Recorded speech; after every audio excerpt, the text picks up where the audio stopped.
Emma Clark's hands trembled as she dragged the blood-soaked man through the snow, his weight almost crushing her small frame. She didn't know his name. She didn't know where he came from. But the bullet wounds across his chest told her one thing: someone wanted him dead. And in saving him, she might have just signed her own death warrant. The blizzard screamed around her Colorado cabin like a living thing. Emma had seen storms before. 3 winters alone in these mountains had taught her to respect nature's fury. But this was different. This was the kind of storm that killed people. She'd been checking her generator when she saw him. Just a dark shape collapsed against the tree line, barely visible through the white curtain of snowfall. Her first instinct was to go back inside, lock the door, pretend she'd seen nothing. But then the shape moved. A hand reaching out before falling limply back into the snow. Emma ran. Now her muscles burned as she hauled him up the porch steps. He was massive, easily 6'3", 200 pounds of solid muscle. His designer jacket was shredded and soaked with blood. So much blood. Come on, she muttered through gritted teeth, kicking her front door open. He collapsed onto her floor with a heavy thud. Emma slammed the door shut and stared down at the stranger bleeding out on her hardwood floor. What had she just brought into her home? She dropped to her knees beside him, her veterinary training kicking in. His breathing was shallow, labored. His lips had a bluish tint. Shock. Blood loss. Hypothermia. "Hey," she said sharply, patting his face. "Can you hear me?" His eyes fluttered open. Dark, so dark they were almost black. They locked onto hers with an intensity that made her breath catch. For just a moment, those eyes held something fierce, predatory. Then they rolled back, and he was gone again. Emma moved fast. She grabbed scissors and started cutting away his clothes. The expensive leather jacket came first. Underneath was a black designer sweater. She cut through it without hesitation. Her hands froze. His torso was a roadmap of violence. Old scars crisscrossed his abdomen and chest. Knife wounds, burn marks, an old bullet scar. But those were nothing compared to the fresh damage. 3 bullet wounds, 2 in his chest, 1 in his side. Still bleeding. "Jesus," she whispered. This man needed a hospital, but the storm had knocked out her phone lines and her cell had no signal. The roads were impassable. No ambulance was getting through tonight. It was just her veterinary supplies, and a dying stranger. Emma pressed sterile gauze against the worst wound. Blood soaked through immediately. She grabbed more gauze, applied pressure, counted his pulse. Too fast, too weak. "Don't you dare die on me," she said fiercely. "I didn't drag you through a blizzard just to watch you die on my floor." She worked through the night, cleaned the wounds, stopped the bleeding, removed 1 bullet lodged in muscle, her hands shaking because this was a person, not an animal. By 3 in the morning, she'd stitched him up, started an IV with fluids and antibiotics, wrapped his torso in bandages. He was stable, barely. Emma sat back, exhausted, and really looked at him. Even half dead, he was striking. Strong jaw covered in dark stubble, sharp cheekbones, black hair. His hands were scarred across the knuckles, fighter's hands. There was a tattoo on his ribs, partially visible beneath the bandages, a lion with a crown. She noticed his watch then, a Patek Philippe, $50,000 on his wrist. What kind of man wore a $50,000 watch and ended up shot 3 times in the middle of nowhere? She leaned closer and heard him whisper something. Tradimento, Marco, Traditore. Italian. A man in designer clothes, speaking Italian, covered in scars, shot 3 times and left for dead. This wasn't some lost hiker. This was someone dangerous. She should turn him over to the police when the storm cleared.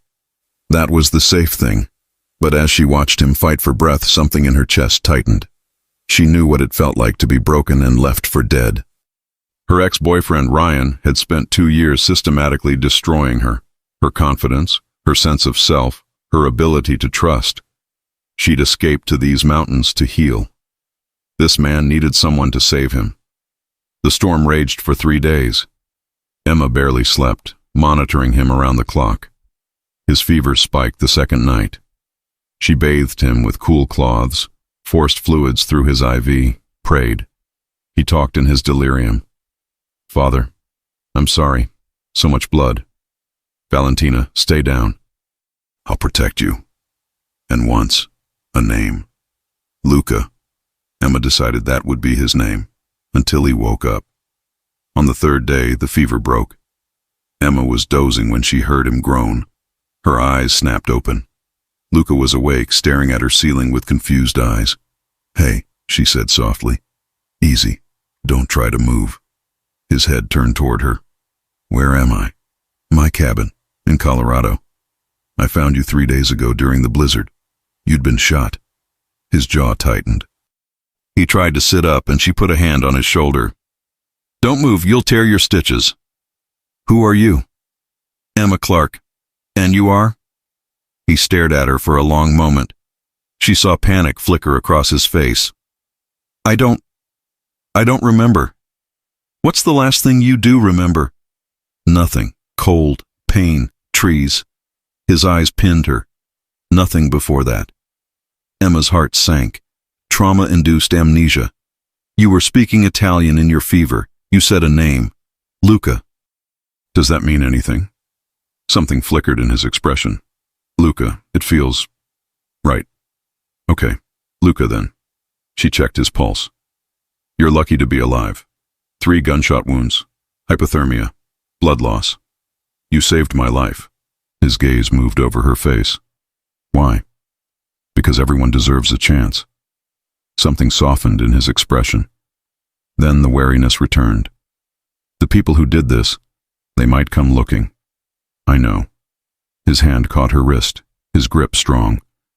"I don't know who I am, but I know I'm dangerous. The scars, the way I was shot, you should turn me in." Emma looked at his hand on her wrist, then back at his face. She should be afraid, but all she felt was the warmth of his skin and the desperate warning in his eyes. "You're not exactly in shape to be a threat right now," she said quietly. "For the moment, you're just a patient who needs rest." Over the next days, Luca healed quickly. By day 6, he was walking around the cabin carefully. Emma watched him when he didn't know she was looking. The way he automatically scanned every room, noting exits. The way he moved, controlled, efficient. The way he positioned himself between her and the door.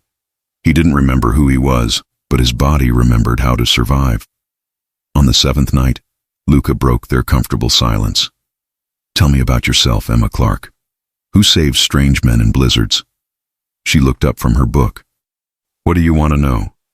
Why you're alone in these mountains, what you're running from. What makes you think I'm running?" A slight smile. "Because I recognize a fellow refugee." Emma decided on honesty. "I left a bad relationship 2 years ago.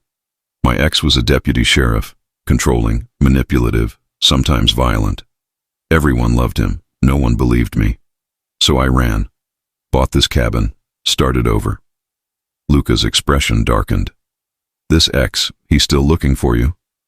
"Ryan calls sometimes. Says he's worried, but it feels like surveillance. Men like that don't move on. They see people as possessions." His voice was hard. "I think I might be that type. These scars, I'm not a good man, Emma. You talk in your sleep. You say a woman's name, Valentina. You tell her you'll protect her. That doesn't sound like a bad man." His hands clenched. "Valentina. The name feels important, but I can't remember her face." They sat in silence, the fire crackling. Emma was hyper-aware of him, the firelight on his features, the way his eyes kept returning to her face. It was dangerous, this attraction, but she couldn't stop it. On the 8th day, everything changed. Emma was outside when she noticed them. Tire tracks in the snow, fresh. Someone had been here, watching. She hurried inside. Luca took one look at her face and was on his feet. "What happened?" "Tire tracks. Someone was here." His expression became cold, predatory. "Show me." He studied the tracks. "Professional. They came, assessed, left when they didn't see what they wanted." "What were they looking for?" "Me." Emma's phone rang. Ryan. She answered. Hello? Emma, thank God. I've been worried. You doing okay? Ryan's voice was warm, concerned. I'm fine, Ryan. I need to ask you something. Have you seen anything unusual? Any strangers? Her eyes went to Luca. Why? We're tracking a fugitive. Dangerous guy. Might be in your area. I'm worried he might approach isolated cabins. What did he do? That's classified. Just promise you'll call if you see anything. This guy is extremely dangerous. She thought about the man in her cabin, his gentle hands, his protective instincts. I'll call if I see anything. She lied. Good girl. Stay safe. The line went dead. Your ex, Luca said. He's looking for you. Says you're a fugitive. Did he say what I did? No. Just that you're dangerous. She looked at him. Are you? Yes. But not to you. Never to you. No hesitation. You saved my life. That means something. I won't hurt you. I'd die first. The intensity made her breath catch. Then we need to figure out who you are before they find you. You're either very brave or very foolish. Maybe both. She managed to smile. I've been told I have terrible judgment in men. That surprised a laugh out of him. The air between them shifted, became charged. His gaze dropped to her lips. Emma, he said, his voice rough. Don't. We can't. She stepped back. You don't even know your real name. I know how you make me feel. Found. God, it would be so easy. But Emma had learned passionate intensity wasn't the same as safety. Let me see that tattoo. Maybe it means something. Luca lifted his shirt. Emma grabbed her laptop.